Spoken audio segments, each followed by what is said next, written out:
Hello everyone, and I hope you are happy and healthy during this time. I'm wanting to send you a small tutorial of basic laundry life hacks. So some simple little go-tos. Laundry is not as simple as everyone thinks it is.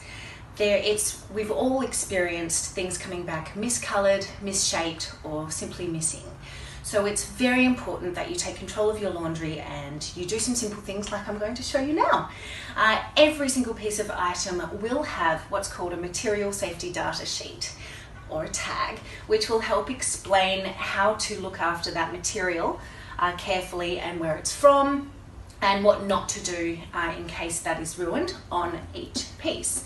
It's also important when you get things that you do stain treat it. So make sure if you find a spot on there, like some makeup I've prepared earlier, make sure that you use your stain treatment on there.